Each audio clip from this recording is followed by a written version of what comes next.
Welcome to episode number 162 of the Brave Widow Show. Guys, we have 15 people who have enrolled in the Brave Widow Academy, and I'm excited. We are kicking off on Monday, August 11th.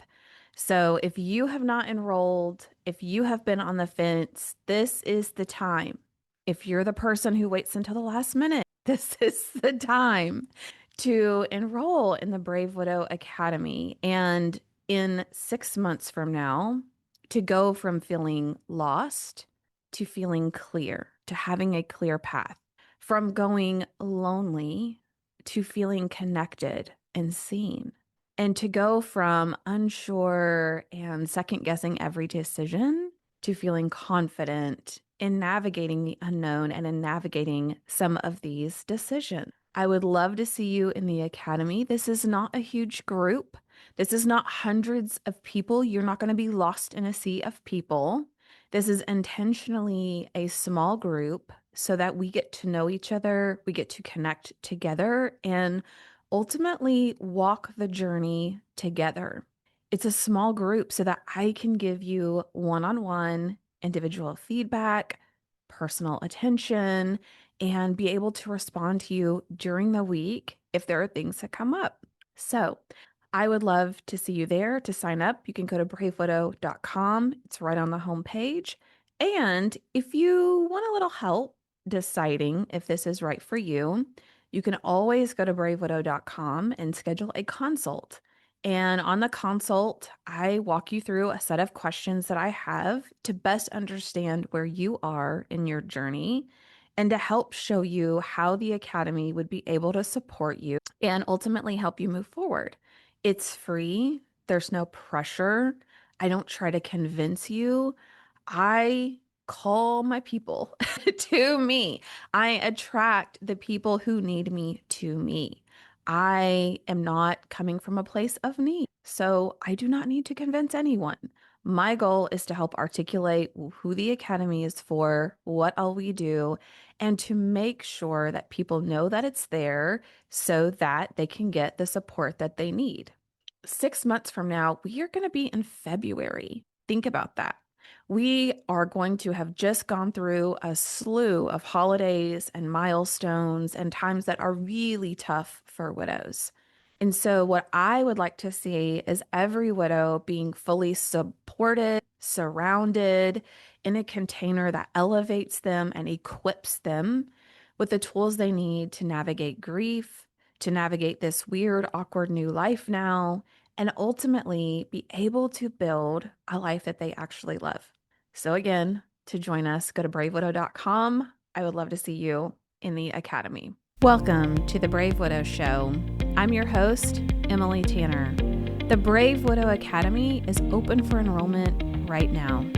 If you're a widow feeling stuck, lost, or just ready to start living again but don't know where to start, this is your next step.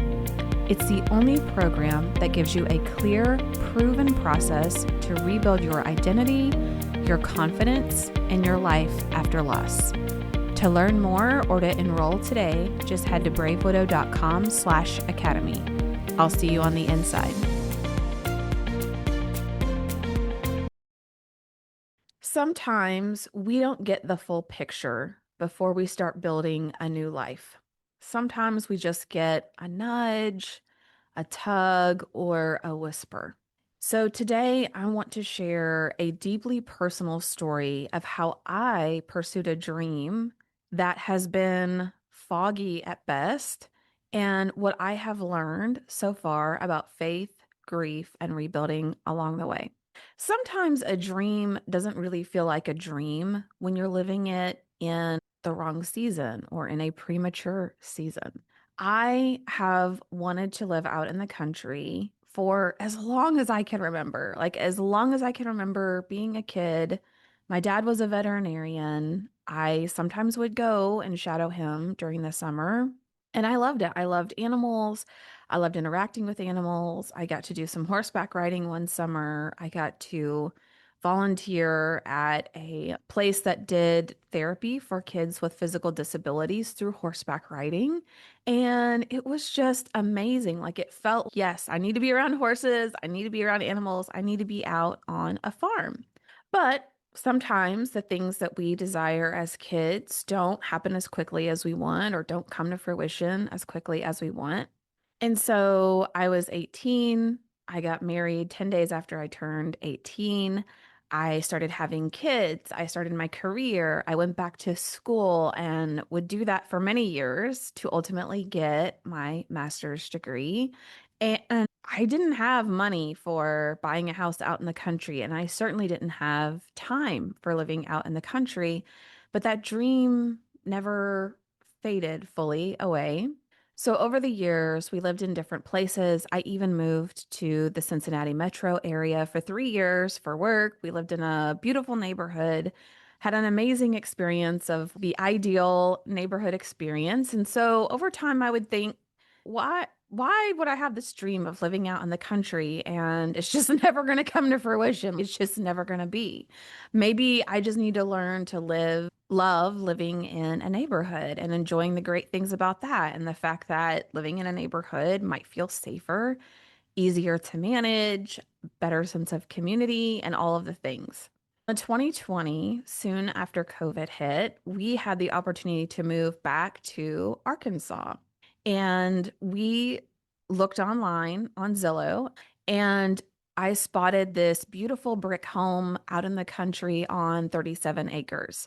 Now, most of the acreage was wooded and hilly, but we spotted some potential where we could set up a hobby farm, like maybe clear out some of the trees. We could have a small pasture, put a horse, maybe a couple donkeys, a couple cows, maybe some things out there. We saw that the house had potential. We ended up buying that house and moving there in September of 2020. And for Nathan, this was his dream home. We had two ponds where you could go fishing. It had a big workshop. It had a big pool. It was just the view was like $1 million view out on my back porch. I just could see our house was up on a hill and I could see rolling hills of evergreen trees on the other side of our backyard. It was so quiet. It just seemed like the perfect getaway, like the perfect escape from city living. And so we moved there and it was great and it worked perfectly. But then in July of 2021, less than a year from when we had moved into this house, Nathan ended up dying. And all of a sudden, I found myself as a solo mom to four teenagers living out in the middle of the woods, about 15 minutes from a small town and about 45 minutes from a decent medium-sized town. I was traveling nearly every single week for work. Three of my kids weren't old enough to drive on their own yet or hadn't learned to drive. And so, logistically, getting the kids where they needed to go, getting them to their activities, getting them to school, like I even had to drive them to the bus stop. That's how far out we were. It's not like they just walked out in the morning and got on the bus. So, every time I traveled for work, I had to arrange transportation for them to get to school, their activities, and that sort of thing. And I also realized that when you live in the woods, you have limbs that fall, you have trees that fall, and it started to feel unmanageable. As we lived there, we had about 6 or 7 acres that we mowed, not brush hogged, mowed with a mower, not a push mower, thank goodness. But again, it's very hilly, it's steep, it's rocky. There's trees with big roots. And trust me, I have bent many a mower blade and driven the mower up on many trees. And it just felt overwhelming. It was very scary when it would snow and ice, and I'm trying to get back home.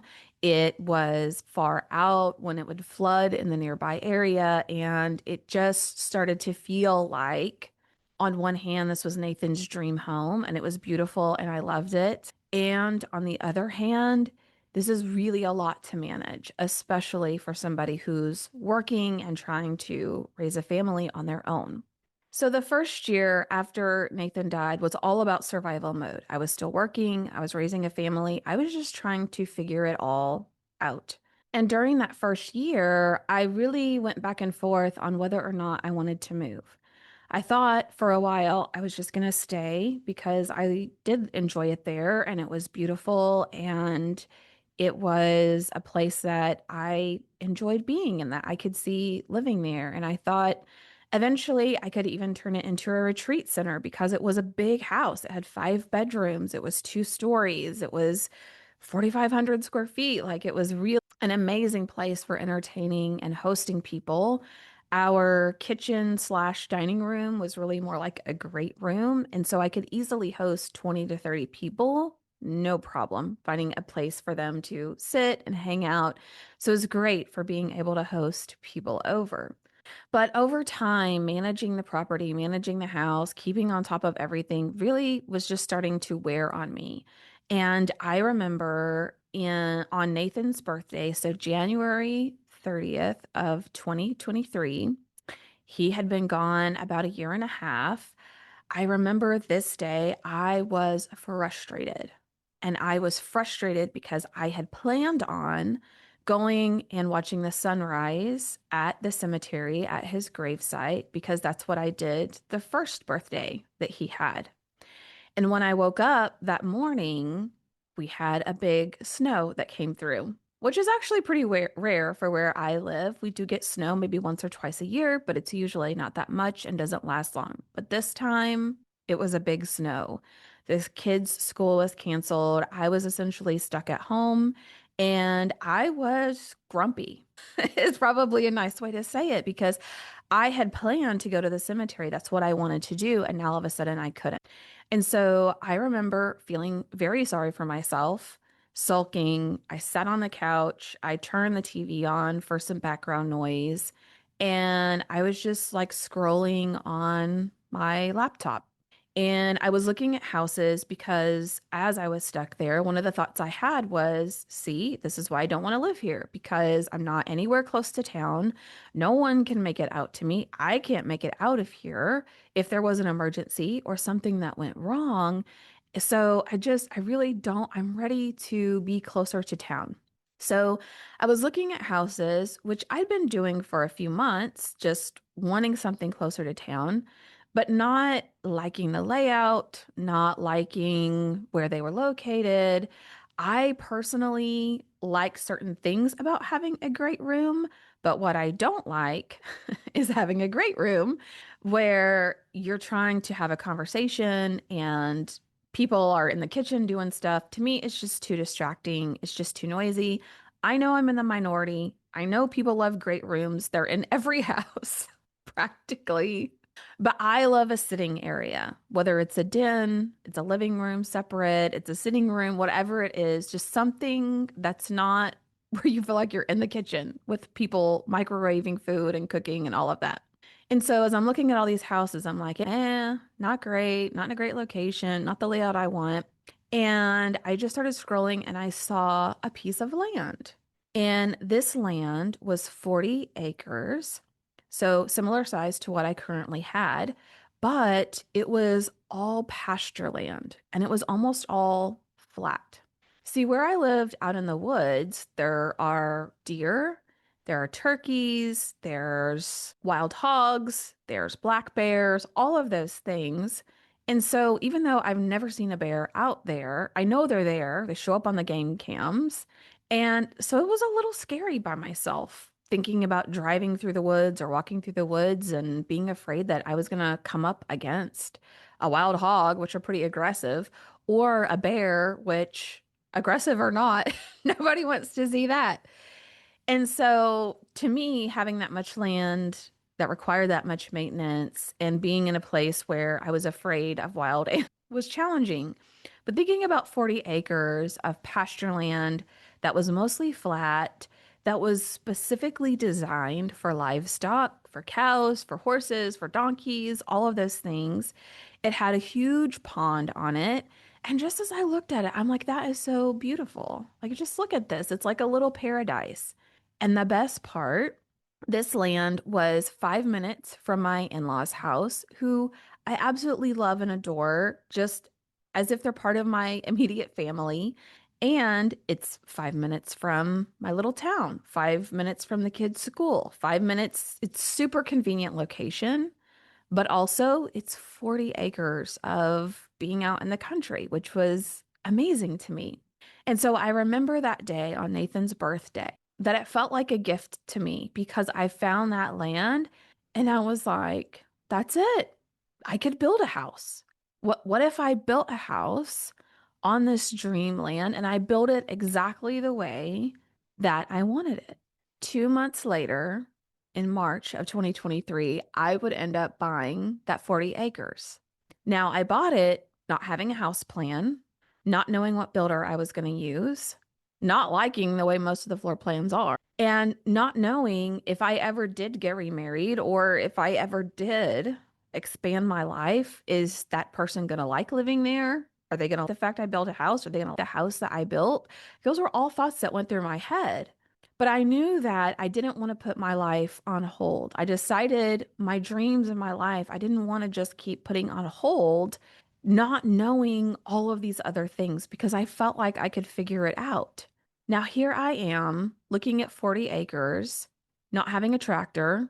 I just bought a truck the year before, not knowing how to take care of land, not knowing how to take care of cattle or any of those things. But I knew what my dream was. I knew what it was that I was looking for, especially when I was able to actually see it. And so, as we're going through the closing process and I'm talking with the owner, he actually had owned 80 acres right there. He ended up splitting them and selling me 40. And he had owned that land and raised cattle on it for 20 years. So we were having a great conversation. And one of the things that I asked him was, look, I want to build a house out here. I don't know how long that's going to take. I don't want the land to get overrun because I already knew living at my current house that it doesn't take long at all for land to get overgrown, overridden with weeds and briars and brush and just all of that yucky stuff. And I wanted someone to take care of the land. But I also wanted it to be used for its full potential. So I ended up asking, his name is Brian, he's an amazing person. I asked Brian, do you know someone who would want to lease the land, who would take care of it and then would bale the hay or would keep cows out here or just something to make sure that it's taken care of until I can get out here? And he said, actually, if you're interested, what we do here in this neighborhood is we have several pastures that meet together. And currently, we all have cows that we keep together in a herd. And different times of the year, we move them to different pastures. And then we use this field over here to bale hay, this one over here as well. And then during the summer, we move the cows like to where your property would be. And he said, I would be willing to continue to take care of the land for you, to weed it, to fertilize it, to bale the hay, and to run the cows. If you would allow me to do that, then in exchange, I would sell you 2 cows and I would take care of them as part of the herd. And then each year you would have a cow that you could sell, you could process for meat, you could do whatever you wanted to with it. And that to me was just a huge relief. Like, an amazing blessing, better than I ever could have imagined. What are the odds that the person who was selling me these 40 acres not only was going to help me take care of the land, but also was going to get me in the cattle business? It was amazing. And so, what I want to encourage you to do here at this point in my story is that if you have a dream, even if you don't know what it looks like, you don't know, it's not clear, it's a little fuzzy, and you don't have everything figured out. I hear from widows so often, they're like, oh, I want to do this, but I don't know how. I want to do this thing, or I want to start a business, or I want to write a book, or I want to present something, but I don't know how. I don't know the technology. I don't know this. I don't know that. And every time I always tell them, we're not going to worry about the how right now. The how is easy. We can figure out the how. Let's just figure out the what. Like, what is it that you want for the future? And so at this point in my story, I had a clear idea. I knew I wanted to live out in the country. I knew I wanted pasture land to have horses and cattle, but I didn't know exactly what kind of house I wanted. what builder I was going to use, how much it was going to cost, if I could even build there, what the utilities were going to look like all of those things I just didn't know. And I stepped forward anyway. And for those of you who maybe think I make things sound too easy, I had tons of doubts. I had tons of worries. Can I manage this? Can I learn how to do this? Can I handle it? Can I go through the stress of building a house? Like I've heard building a house is super stressful. Can I do it? Can I appropriately plan a house layout that I'm happy with? I've heard all the horror stories, right?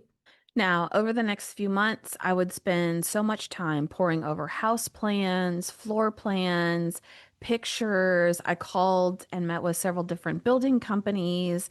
I went on Canva. If you're familiar with Canva, it's a graphic design site. And I literally started putting like squares and furniture. It looks horrible. Okay. It's the ugliest thing. But I started trying to map out my floor plan of what I wanted to look like. I saved tons of pictures, but it all felt really murky. Like the architects I called, the people who build houses that I talked to, I would ask them, like, do you have a list of what people are doing in kitchens these days? Do you have a list of what to consider when you're laying out your living room? And all of them said no. I couldn't believe it. I could not believe it. They all were just like, oh, just YouTube it and go on Pinterest.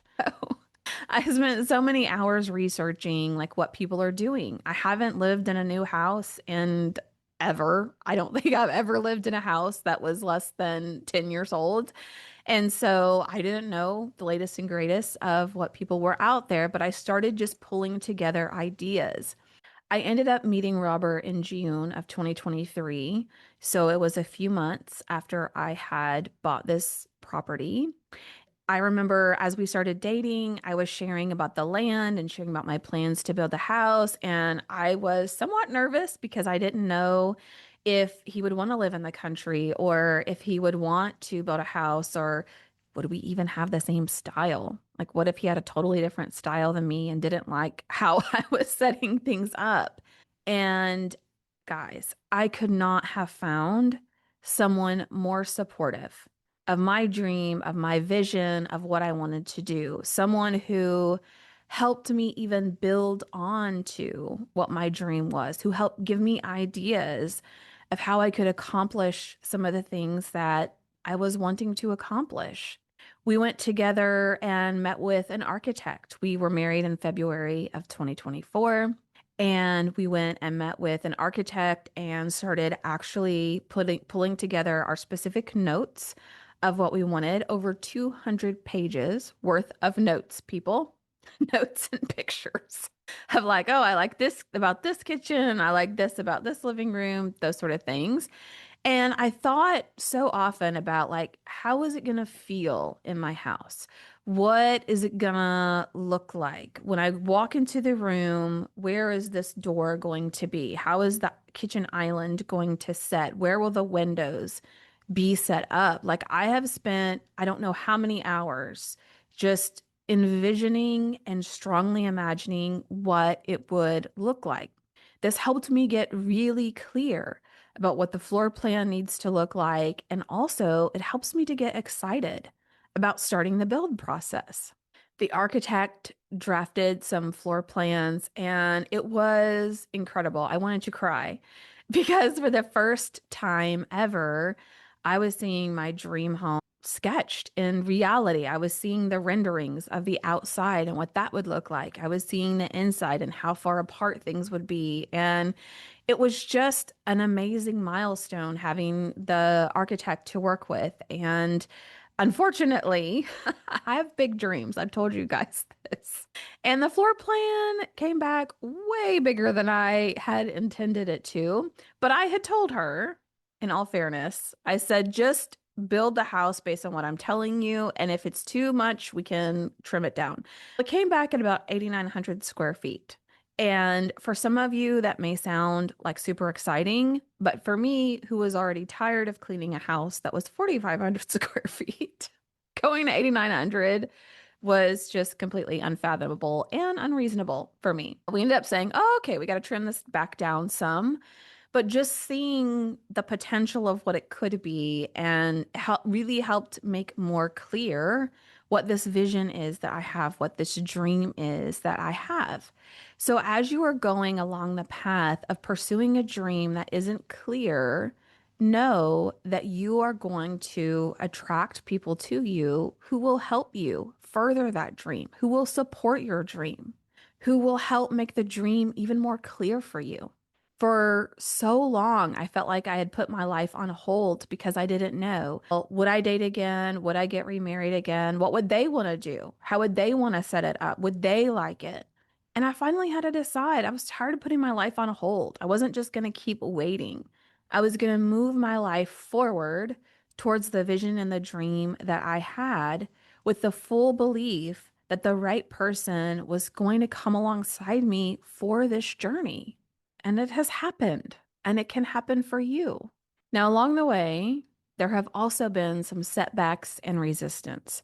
One of the setbacks we had was that I did not realize when I purchased the home that a large natural gas line runs down diagonally down the property, essentially cutting the property in half. And for those of you who don't know, at least here, you have to build 50 feet off of a natural gas line.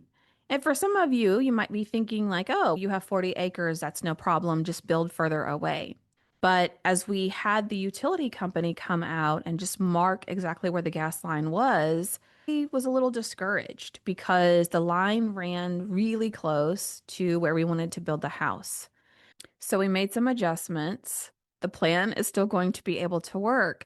But there was that period of time where I felt super discouraged. And I thought that the place I wanted to build my house wasn't going to be possible, wasn't going to be feasible. I think it's really important for me to share with you some of the personal setbacks, challenges, and resistance I've had along the way of pursuing my dream.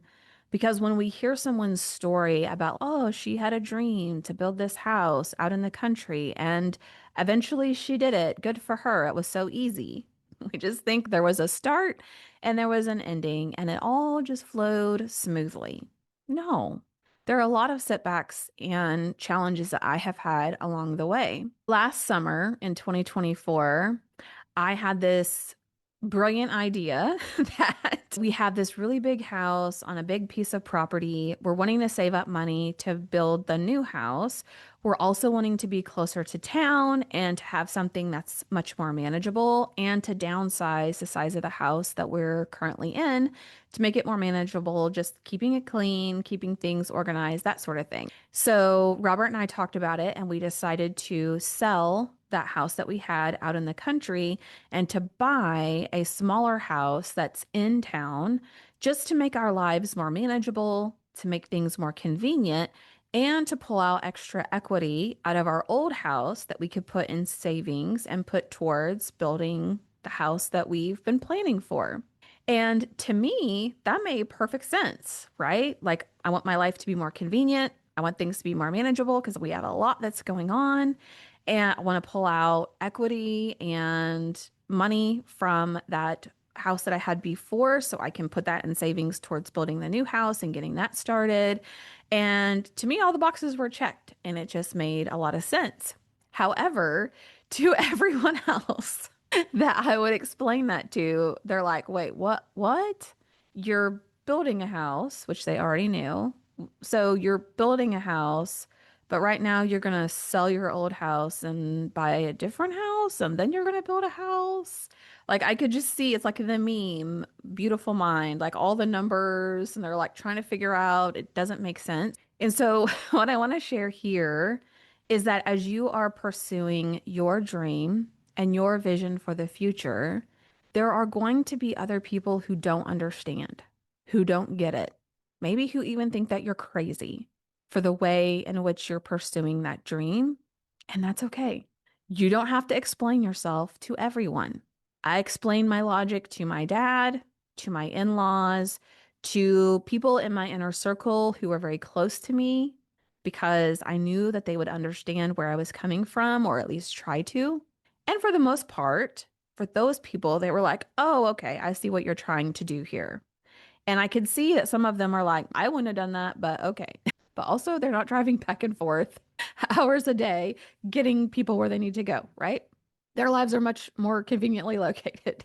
But just know that as you're pursuing your dream, most people maybe won't understand and it won't make sense. And that's okay. You get to pursue your dream the way you want anyway.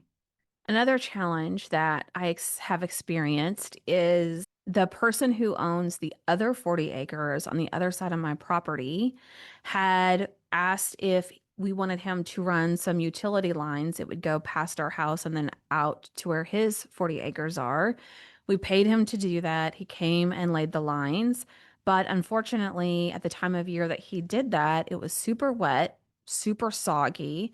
And when you have big equipment out on soggy land, it tears up the land. So they dug the ditch, they laid the lines, and then we just had an influx of rain, snow, ice. Just the ground where the lines were laid was super wet for months. And for some of you, you may have experienced a more rainy spring and summer than you have in most years, like we have. And so I had an open ditch that ran down the entire side of my property for 4 months. For 4 months. I couldn't run cattle there because they could injure themselves. It's like a 2 foot hole, 2 foot ditch with lines in it. And now the lines were floating up to the top because the ditches were full of water. So I was put in a situation where I felt like I was having to push my neighbor. Hey, we need to get this ditch filled in. Hey, we need to give it covered up. Hey, if you don't do it by this date, I'm going to hire someone to do it and send you the bill. I can't keep waiting to get this ditch filled up. That has not been a fun experience. So, as we're talking to this neighbor about this ditch, he happens to bring up that he was considering selling the 40 acres on the other side of our property. I got super excited because I thought, whoa, if we bought that other 40 acres, then no one would drive by our house, period. Currently, the way that the land is set up, if he were to build a house out there, he would drive along a road, which is an easement that goes along the very edge of my property and leads back to where his house would be. So occasionally there would be people that drive by and it would be our neighbors, and that would be fine. But when I had the idea of, oh my goodness, we could buy that other 40 acres and then have 80 acres all together. And we could, on his side of the land, he has a nice hill built up where you can look down and see the pasture and a beautiful pond and all the animals down in front of the house. And I was just had this amazing vision of, I won't have to build my house in the middle of my 40 acres. I could build it back there, secluded, away from everything, on this hill, overlooking the pasture land. That would be amazing. And then there were tons of delays. He avoided calls, he avoided text messages. It was always, we're thinking about it, selling it, but we haven't really decided. And there was a lot of frustration. And then finally, he came back and said, we've decided to build a house there, and then we're just going to sell the land with a house on it. And I was crushed. Like it bothered me for a few days there. It bothered me a lot more than I thought it would. And I thought, why get my hopes up? And I even prayed about it, like, God, why? That would have been so cool. Like, we would have had to save up more money to be able to buy that land, but that would have been like a really cool thing that could happen. And now I'm just crushed. Like, why even bring it up? I was perfectly happy before with my dream and the way it was and where I was going to build the house. But because that idea got planted in my mind, then I got my hopes built up and now I'm disappointed. It even got to the point where Robert was like, this really has you bummed out, doesn't it? And I had to sit back and go, I'm letting this affect me way more than it needs to. Another challenge and disappointment that we have had is recently we met with Brian, one of the guys that helps work our land and our cattle, and he shared that unfortunately, both of our cows ended up having calves that died. They didn't make it. And he was very adamant that he wanted to make it right, that he wanted to still give us a cow for selling or processing next winter and the winter after, that he was going to make it up to us. And I was disappointed, but also I was able to hold that and remain neutral because I know that life happens, right? Like, especially with animals, especially with cattle, whether you're talking about cattle or dogs or horses or whatever it is, like things just happen. There are accidents, there's life and death, there are things that are totally out of your control. And so I did not think of Brian as being responsible for that at all. I just took it as, ugh, okay, just another piece of sad news. But because I have coached myself so much over these past few years, I was able to hold that news and maintain just a neutral emotional experience and say, oh, that's really unfortunate. And I know that life happens and it's okay. We'll figure out something else. Like I knew that this was a risk, right? Like I knew it was a risk that something may happen. But it still was disappointing, especially coming after the news of the other 40 acres. So, as our human brains tend to do, as I was thinking about my dream of building this house out there, I just had a few days where I just felt disappointed. And I really started to question, like, why am I pursuing this? Am I trying to force something? Am I like pushing the square peg in the round hole? If this is supposed to happen for me, wouldn't it be easier? Wouldn't everything just flow smoothly? We have been saving up money and setting aside money to be able to build our house with as little to no debt as possible. And still at the same time, it's discouraging because I've owned that land now for over 2 years. So for 2 years, I've had the land, I've worked on the floor plans, I've worked on the design. The floor plans are close, but they're not 100% where I want them to be. Then I have all these other things happening. I have this weird now dynamic with my neighbor who has frustration, had a good relationship at first. Now it's gotten weird. I don't really know what's going to be happening over there. And so it really just allowed me to just start thinking about, am I on the right path? Am I doing the right thing? So, what I want you to take away from this part of this story is that you're going to face resistance, you're going to face disappointment, delays, but that doesn't mean that the dream is not meant for you. It's just part of the journey. It's part of the pathway to getting to something that really tugs at your heart. So the day that we met Brian and his cousin, and we got the bad news about the calves, I was just feeling discouraged about everything that was happening, questioning my dream, and like, why am I even putting myself through this? I should just be happy with the house I have. I have neighbors. If I want to travel in the future, it'll be easier to travel with the house I have now versus traveling when I have a farm. Like, why am I trying to push this? What's the point? But then the more that I thought about it, I thought, what would I tell my clients to do? What would I coach someone else and tell them to do?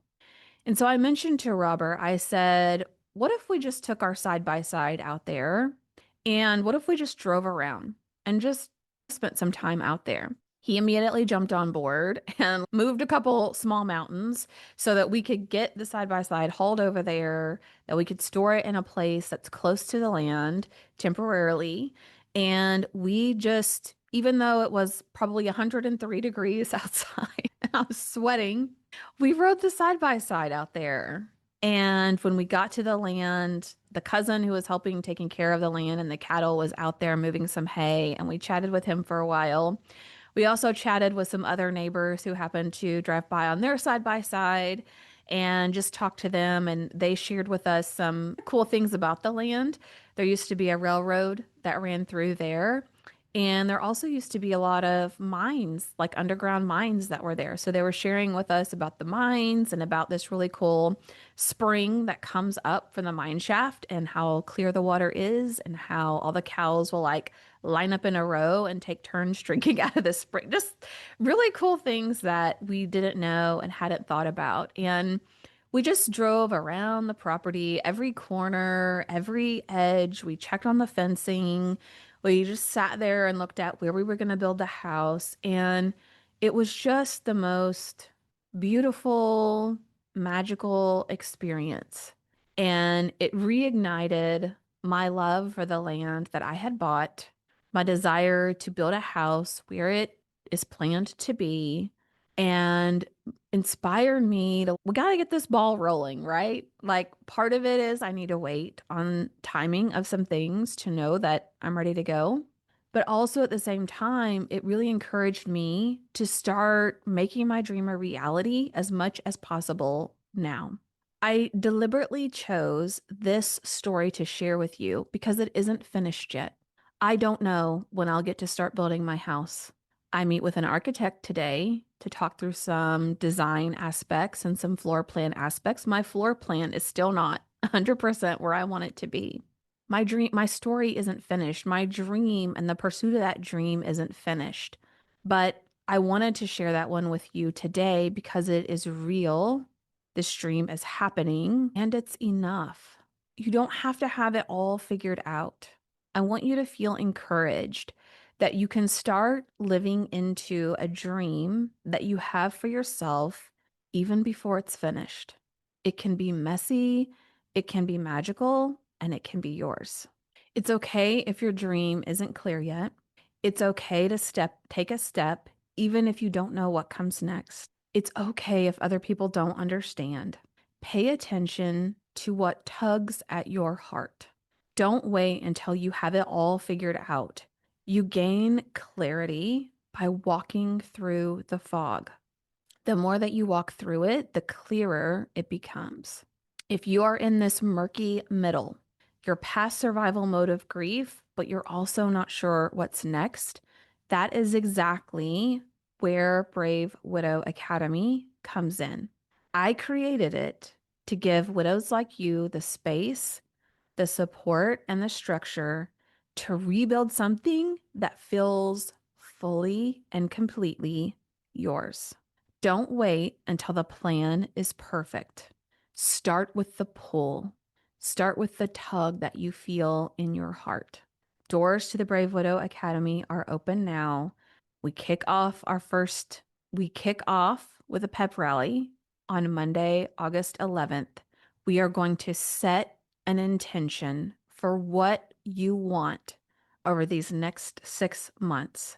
And 6 months from now, in February of 2026, you are going to be way closer to your dream or to clarifying your dream than you ever thought possible. I have clients I'm working with right now who have said, I want to do this. I think it'll take me 2 years. I have an amazing client right now. And we've only been working together for a few weeks. And in one of our first sessions, she said, I want to declutter my house. I want to sell my house and buy a new one in 2 years from now, July of 2027. It's going to take me 2 years to declutter my house. And I immediately and gently pushed back and said, it's not going to take you 2 years. We're going to get your house decluttered in less than 2 years. And guys, it's just been a few weeks.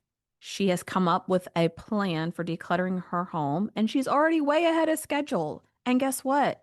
Instead of looking at it as something she was dreading and something she was avoiding and something that she was putting off, I am encouraging her to step into her dream of what she wants, to step into that desire for this new home and what that would look like and what that would feel like. And she's already ahead of her own schedule.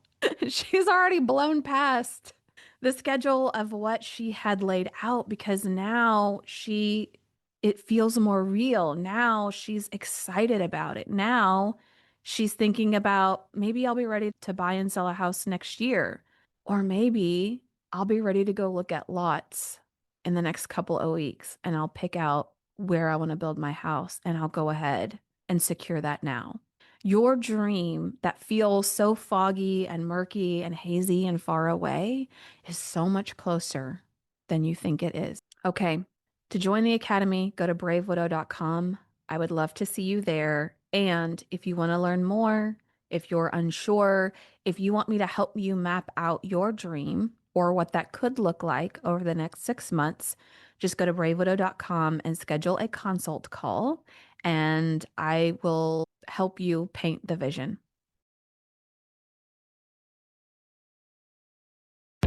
The Brave Widow Academy is open now, and it's where I help widows just like you move from surviving to living, with a proven path, coaching, and a community of other widows who get it. If you're ready to take the next step, go to bravewidow.com/academy to join us. I'll see you on the inside.